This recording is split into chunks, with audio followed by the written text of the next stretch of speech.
મહેસાણા જિલ્લાના કડીમાં કાયદો અને વ્યવસ્થાની સ્થિતિ કથળી હતી। થોડાક દિવસ પહેલાં કેટલાક આરોપીઓ છે તે કડીમાં પહોંચે છે ને ક્ષત્રિય સમાજના એક યુવાનને ઢોર માર મારવામાં આવે છે।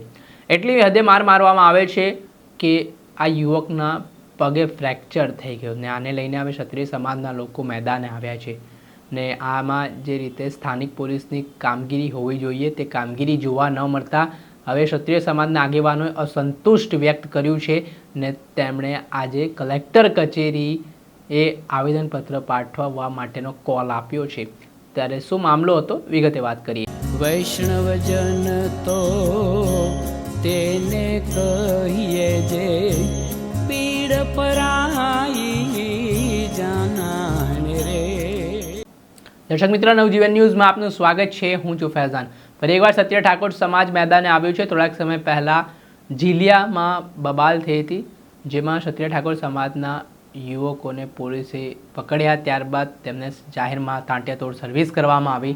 આ ઘટનાથી ક્ષત્રિય ઠાકોર સમાજ ખૂબ નારાજ થયો હતો। સરકાર તેમજ પોલીસ સામે તેમણે ચીમકીઓ ઉચ્ચારી હતી, જે બાદ જે પોલીસ કર્મચારીઓ આ તાંટિયાતોડ સર્વિસમાં સામેલ હતા તેમને સસ્પેન્ડ પણ કરવામાં આવ્યા હતા। જોકે મહેસાણા જિલ્લાના કડી તાલુકામાં વધુ એક બનાવ સામે આવ્યો છે, જેમાં કેટલાક આરોપીઓ દ્વારા ક્ષત્રિય ઠાકોર સમાજના એક યુવકને ઢોર માર મારવામાં આવ્યો। એટલી હદે માર મારવામાં આવ્યો કે આ યુવકના બંને પગ ફ્રેક્ચર થઈ ગયા। ત્યારે આ બાબતે જે બનાવ બન્યો છે તેને લઈને સ્થાનિક પોલીસની કામગીરી શંકાના દાયરામાં આવી છે।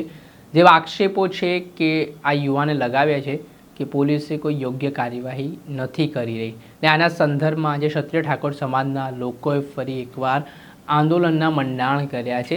આજે બપોરે 12 વાગ્યાની આસપાસ મહેસાણાના મેસાજી ચાવડા પ્રતિમા ખાતે મોટી સંખ્યામાં ક્ષત્રિય ઠાકોર સમાજને ઉમટી જવા માટે આગેવાનો દ્વારા આહવાન કરવામાં આવ્યું છે, જેમાં આ જે મારામારીનો પ્રકરણ છે તેમાં યોગ્ય ન્યાય તપાસ થાય અને પોલીસ તંત્ર કડકમાં કડક કાર્યવાહી કરે તે પ્રકારની માંગ કરવામાં આવી છે। આ જે બેનર છે એક ફરતો થયો છે। આ બેનરમાં કહેવામાં આવી રહ્યું છે કે મહારાજ મેસાજી ચાવડા બાપુની પ્રતિમાને ફૂલહાર કરીને કલેક્ટર કચેરી સુધી પદયાત્રા કરી કલેક્ટરને આવેદનપત્ર આપવાનું છે। આ મારામારી ઘટનામાં આવેદનપત્ર છે તે આપવા માટે ક્ષત્રિય ઠાકોર સમાજના લોકો જવાના છે ને જો આમાં પણ હજી પણ યોગ્ય કાર્યવાહી નહીં થાય તો આગામી સમયમાં ઉગ્ર આંદોલનની પણ ચીમકી છે તે ઉચ્ચારવામાં આવી રહી છે। ત્યારે જોવાનું રહ્યું કે આ આવેદન પહેલાં પોલીસ હરકતમાં આવે છે કે કેમ, તે સૌથી મોટો સવાલ છે ને આમાં જે હુમલો કરનાર આરોપીઓ છે તેમની કેટલા સમયમાં ધરપકડ થાય છે। પરંતુ હવે ક્ષત્રિય ઠાકોર સમાજ ફરી મેદાને આવ્યો છે ને આ પ્રકારના હુમલાઓ અત્યાચારો છે તે નહીં સાંખી લેવામાં આવે તેવો સ્પષ્ટ સંદેશો પણ આપ્યો છે। દર્શક મિત્રો, આવા જ અવનવા વિડીયો સાથે આપને માહિતગાર કરતા રહીશું, એટલે નવજીવન ન્યૂઝ જોતા રહો।